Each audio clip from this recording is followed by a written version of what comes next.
Yeah, absolutely. It's a new day, it's a new week in the NFL, and I would just like to congratulate two people, and those two people are Mr. John Gruden for an early retirement. Congratulations, buddy.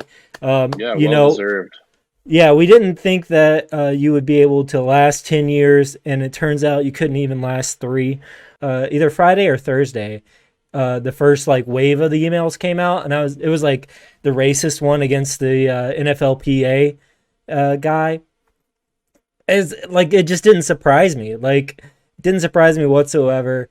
And then the other ones come out where it's like he was being sent nude photos of the Washington football team cheerleaders, and then he was talking about um, you know homosexuals and like using derogatory terms for LGBTQ people, like all that stuff.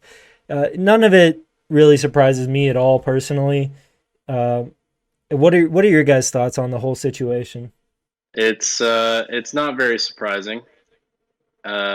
He's an old school guy as a coach, and you can tell that honestly, just like his locker room talk has just kind of turned into what it is now, and it's unacceptable. And you can't be like that anymore. So One of the things that bothers me is the fact that the NFL has only allowed these emails to come to light. There's no telling what else are in those emails that other people have said or done.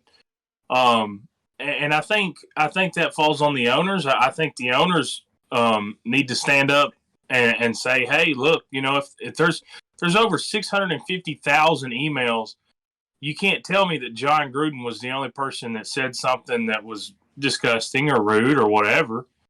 Um, Now, I mean, Gruden's an idiot. We all know Gruden's an idiot. Gruden would have never won a Super Bowl if it wasn't for the team that he walked in on, and somebody else built that team for him. Um, of course, this it doesn't surprise me like it doesn't surprise you guys. I kind of feel like a lot of that, a lot of those words and a lot of that talk is something that 10 years ago, 15 years ago is something that people said with regularity. Now, that doesn't make it okay. That doesn't make it right. And that's what I'm not trying to defend him or anything. But it doesn't surprise me that he said any of that. However, what does anger me is the fact that the NFL is just going to pick and choose what information does come out, and that pisses me off. Because if you're going to hold one person accountable, you need to hold everybody accountable for whatever in the hell they've been doing. And then the big conspiracy coming from this is that John Gruden was talking shit in these emails about Roger Goodell. So that's the reason Roger Goodell and the NFL decided to release them. I don't know if I necessarily buy into that. Does it help John Gruden? Probably not. But he called Goodell a pussy. John Gruden is overrated. He wasn't worth 10 years, however many million.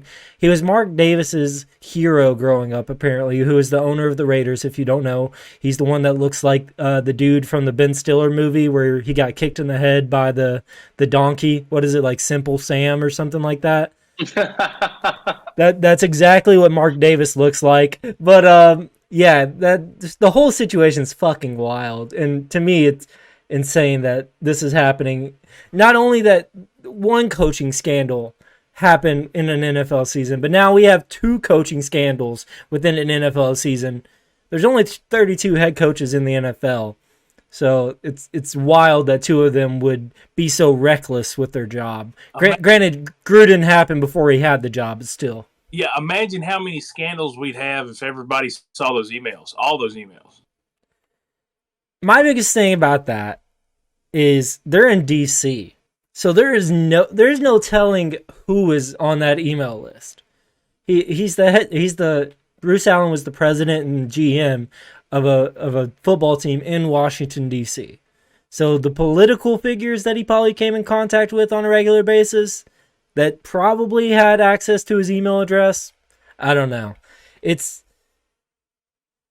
We're probably going to hear about it eventually, but I don't know. It's a wild thing. The topless photos too. How do I get on that email chain? No, I'm just kidding. check the mic and make sure it sound right, boys. What's up, guys? This is Justin with the Offensive Line Podcast. Subscribe on YouTube for more content like this clip and for viewing the full live shows.